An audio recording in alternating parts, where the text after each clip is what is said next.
வச்ச கவிதை இந்த நேசம் இப்பிறப்பும் எப்பிறப்பும் தொடரும் இந்த பாசம்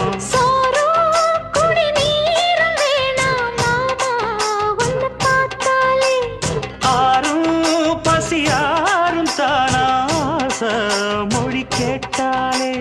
ஒன்ன பிரிஞ்சிருக்க தன்னந்தனிச்சிருக்க அம்மம்மாடி அப்பப்பாடி என் மனசு ஒத்துக்காது